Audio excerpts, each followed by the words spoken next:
It's time.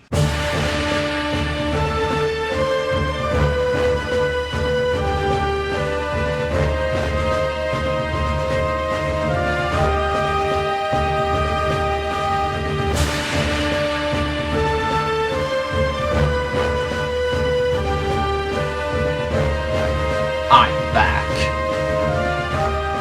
Let me take you back to a time period of prosperity and growth, the early 2010s, the time when the idea of making your own game really had potential to work, with game development tools becoming easier to get your hands on, and more young adults who wanted to make games really began to step out.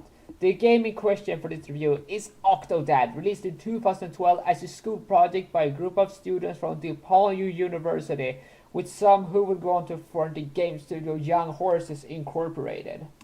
This was an exciting time to be alive for indie games. Plenty of them were really interesting looking at and holds up to this very day. You can tell it was from the olden days, since you could download them for free from a website instead of purchasing it from Steam for a few dollars. So even if the game was crap, you could still feel like it was okay since you downloaded it free from a website. You want to see something special? The opening cutscenes. They are all hand-painted! A very interesting choice indeed, and this was at a time when Unreal Engine was around. Just the fact they went all the way to hand paint and really say something. That makes the game unique in a way. The story is a pretty simple one. Today is the anniversary of Octodad and his wife, whom is very oblivious. Why is she noticing her husband is an octopus? Or has she accepted it? Who knows? It's never explained. What's following afterwards is a tutorial teaching you the basics. But why are you doing all of this? It is for a distraction, of course. You have to build a mannequin to keep the wife busy while you are getting away for something. You need a banana, a tuxedo, and a doll to replace his looks to then escape. So this is a physics-based minigame collection with the gimmick being based around your computer mouse. It is used to move Octodad around. It is a very unusual method of moving around as the keyboard isn't used for controls at all. It just brings out the pause menu. This gives the idea of a home console game on PC as the mouse works as an analog stick. Hold down the mouse button and drag across the pad in different directions, which will make Octodad go that way. One button represents one body part and the opposite button controls the arms. Sometimes you need to grab something, just switch your tentacles to grab that object in question. So you have 3 rooms consisting of 3 different challenges in each. The kitchen is all about cleaning, throwing down stuff in the sink, mopping the floor, these sorts of things. The living room involves sports with your son, mentioning somebody named Sports Johnson. Some sort of sporting hero, I guess. Just break down the Jenga tower, run through checkpoints, and finally do a goal. The kids' room is about calm down your daughter by killing spiders, reading a bedtime story, and replace the octodad which she has in exchange for a dolphin to sleep with. You might be thinking, why do you need to do all of these tasks, and why aren't they noticing your identity? Who knows?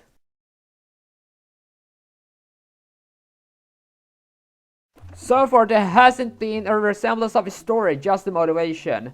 Well, there is one and it's coming right now. So in the living room, after everything's said and done, Octodad is watching a TV commercial featuring a chef who owns a fish restaurant, who is very much a stereotype. What? Do you want to know something? He knows about Octodad's identity and he's coming after him. He also appears in Stacy's room in the closet. So after all blood and tears, the distraction is now ready to go, and it seems the game is over. Or is it? Why is everything all of a sudden on fire? What is the chef doing here? None of this is explained. Thankfully, it's not that difficult to beat. You step up to the top of the ladder and you beat the boss. It really does seem easy, right? Well, thankfully, there had to be a conflict, and after an intense chase, your kids show up to save the day by attacking the chef. You can tell he's pissed off as he runs off to somewhere.